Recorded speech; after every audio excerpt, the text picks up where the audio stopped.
What's going on, guys? My name is Tommy. Welcome back to the channel and welcome back to another episode of The Forgotten Race Review. We've got another patron request coming at you today. Today at the request of the Black Dragon Disciple, yeah, that name's cringy, but we're keeping it, Michael Baker, we'll be covering the Kuru, who appears in the Shackles splat book, appropriately named Isle of the Shackles. If you guys have any requests for this series or any other series on this channel, as always, throw them in the comments, and remember, patron requests get to cut to the front of the line. Before we get down to business, though, a little bit of a special shout out. Today's episode of The Forgotten Race Review was not brought to you by a patron. No, it was brought to you by the man who is pro bono editing half of my videos, henceforth, Mr. Kane Smale. You might know him as Francis Root. You might know him as Randy Coxwell. Or over at the Interplanar Crossroads, you might know him as Magpie. Or, hey, you might have no idea why I just pulled those weird voices out of my butt. Either way, Kane, thank you so much for your help. Thank you so much for your support. Now, let's get to it.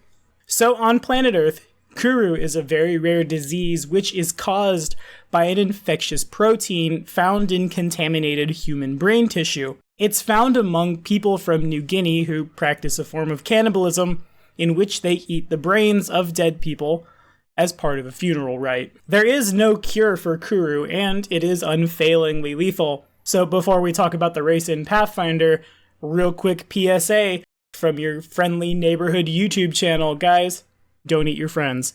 In Pathfinder, the Kuru are a cannibalistic race native to the Shackles, that island region due south of the giant ever-spinning hurricane. You know, we talked about the Shackles not too long ago on the Inner Sea region, a 5-minute tour. If you'd like to check that out, follow this card right up here. The Kuru were not always the degenerate, cannibalistic people that they are today. The Kuru were a peaceful people. They were driven farther and farther west, unable to resist the aggression of the lawless pirates that began inhabiting the region. For as long as possible, they avoided the westernmost stretch of islands, known as the Demon's Children, but eventually they were left with no choice. They had to settle on the islands. It wasn't long after that that the friendly, peaceable race transformed into the monstrous, degenerate cannibals they are today. Today's Kuru bear little resemblance, obviously, to those described in Chelish journals 600 years ago.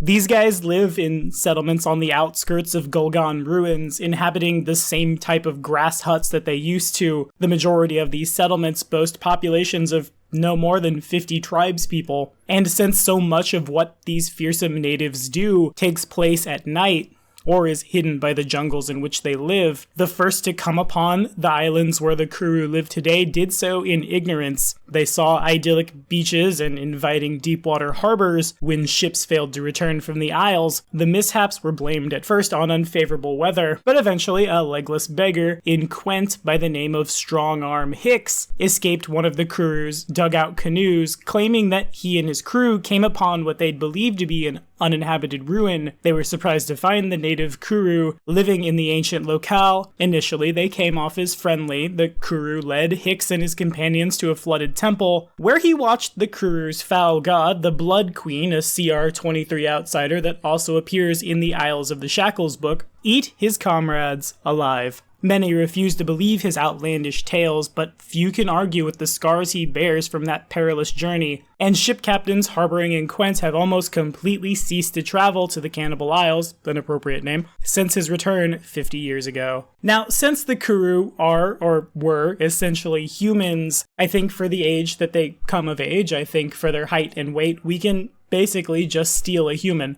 Again, I'm no expert on these kind of things, so if you think you could do this a little better, throw it in the comments below by all means, but we'll assume that the Kuru come of age at about 15 years old. We assume that male Kuru weigh somewhere between 130 and 220 pounds, again, females coming in a little lighter, but this could go one way or the other, depending, again, on what your definition of degenerate cannibal race means.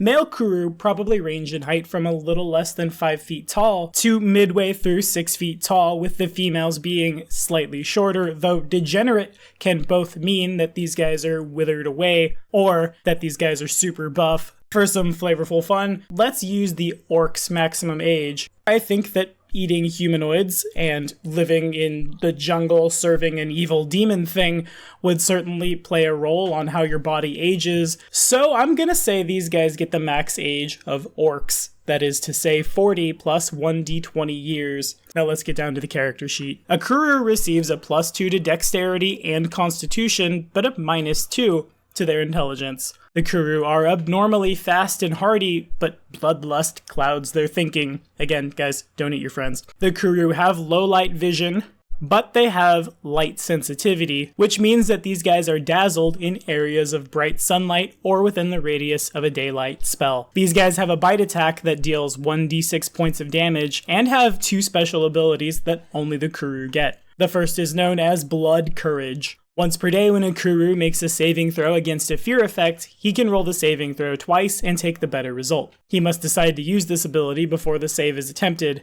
The second ability is known as Cannibalistic Vitality. When a Kuru hits a living creature with its bite attack, he gains 1 temporary hit point by ingesting the target's blood. This ability does not work on creatures that do not have blood, obviously, but here's the selling point. Find a way to get 1,000,000 attacks in a given full attack action with your bite attack, perhaps a druid, perhaps feral combat training on a Kuru monk, and we can rack up the temporary hit points pretty quickly. Sure, 5 or 6 temporary hit points in a given round isn't a whole lot, but it's better than no temporary hit points, and it could definitely be the difference between life and death. So if I were to play a Kuru, again, right there, that's how I'd build them. I'm thinking Kuru druids, Kuru shifters, maybe, if you're feeling brave, Kuru barbarians that get all the animal totems that let them get powerful bite attacks. It's definitely all there. Also, I think I'd want to play my Kuru not chaotic evil and not a cannibal. The precedent does exist in the Isle of the Shackles PDF for Kuru that wish to escape the Blood Queen, wish to escape the degenerate nature that has befallen their people.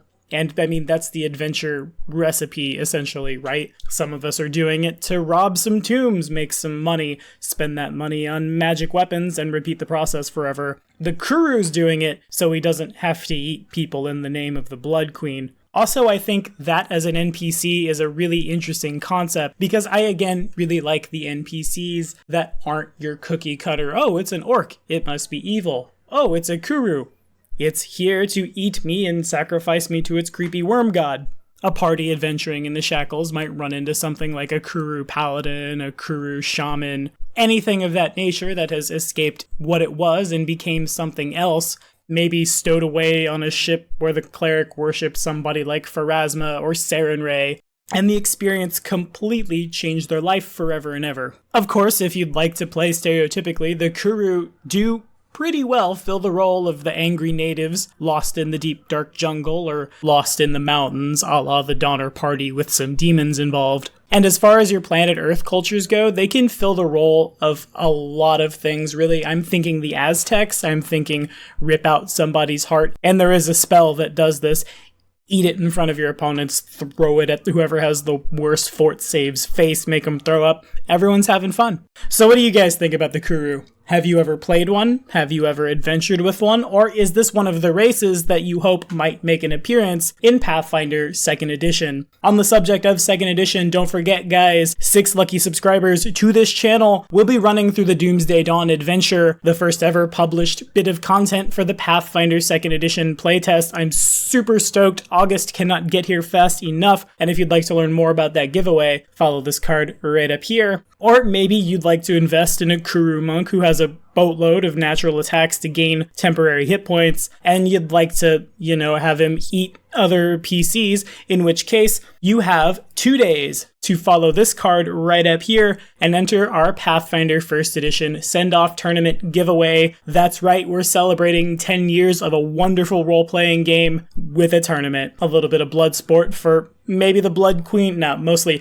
Paizo Productions. Be sure to like and subscribe for more videos. The next episode of the Forgotten Race Review, where we take another patron request for the Changeling, drops next Monday.